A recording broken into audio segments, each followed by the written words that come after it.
Olha, apesar do TSE ter mergulhado no golpe, o TSE abriu uma brecha interessante para a reviravolta do Lula. Isso porque o voto do Fachin ele não foi somente um voto, ele foi uma aula. E eu acho que esse voto do Fachin, inclusive, já subsidia qualquer ministro do STF para dar até uma decisão monocrática para o Lula, por exemplo, para o Lula sair aí para poder concorrer às eleições. É lógico que a decisão do TSE não é uma decisão final. No Brasil a gente tem o tal do duplo grau de jurisdição, né? Então cabe recurso, obviamente. Tanto é que hoje as propagandas eleitorais que estão rodando na televisão são as propagandas do Lula. Por enquanto não tem essa aí de tirar o Lula da lista dos candidatos a presidente. Essa decisão do TSE, ela não muda ainda a estratégia do próprio PT e do Lula de lutar até o fim pela candidatura do Lula.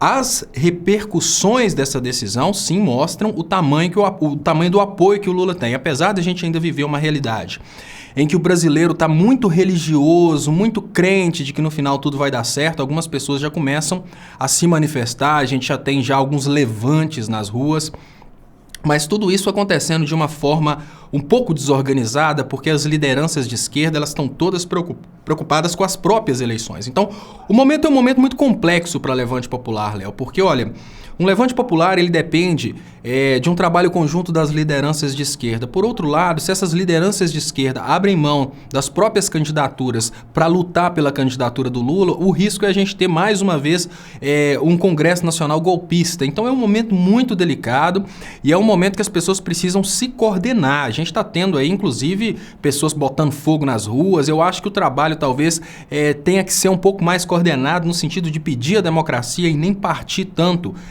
para medidas ilegais, porque senão a gente acaba perdendo aí a autoridade a respeito do que está acontecendo. Mas fazer nada também não pode. Por isso que eu acho que um gesto de ocupação de ruas é muito importante, mas ocupar as ruas para quebrar o patrimônio público nesse momento não é interessante, que acaba colocando a ideia de que quem vota no Lula é vândalo. Então isso não é interessante. Mas muitas coisas estão para acontecer. Eu volto a lembrar, o voto do Fachin, ele não foi simplesmente um voto, ele foi uma aula que subsidia muito bem a diferença. O Fachin não apenas falou sobre a necessidade de se respeitar a ONU, como ele falou, olha, não interessa o meu posicionamento. O meu posicionamento sobre o fato é que o Lula está impugnado, sim, ele é inelegível por causa da lei da ficha limpa. Mas eu, como jurista, não tenho que colocar as minhas convicções à frente do que a lei manda. E o que a lei manda é nós, brasileiros, respeitarmos uma convenção da qual nós fazemos parte. Então, o Fachin deu uma aula não apenas para os ministros que estão julgando conforme as ordens do PSDB, mas também para todo brasileiro entender juridicamente o que está acontecendo. Então, não é só um julgamento a favor do direito do Lula continuar como candidato. É um subsídio fortíssimo para que o brasileiro entenda as mensagens do Fachin. Olha, não interessa o que pensa o jurista, a convicção pessoal do jurista é insignificante, a convicção do ministro, ela não interessa. O que interessa é o que diz a lei. O magistrado está lá para obedecer à lei e não para colocar os interesses dele à frente de tudo. E ele deixou bem claro que, olha, todos os magistrados que foram contra o direito do Lula ser candidato, no passado defendiam a importância dos acordos internacionais.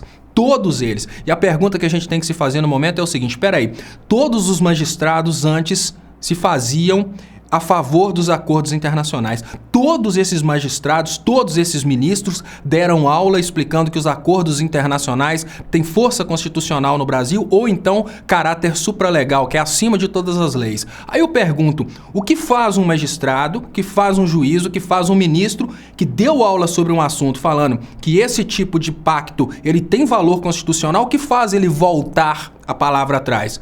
O Fachin deu a resposta, convicções pessoais. Então foi uma aula nesse sentido, do porquê essas pessoas estão julgando contra o Lula. O interesse pessoal acima do que diz a legislação brasileira e a legislação da qual o Brasil faz parte.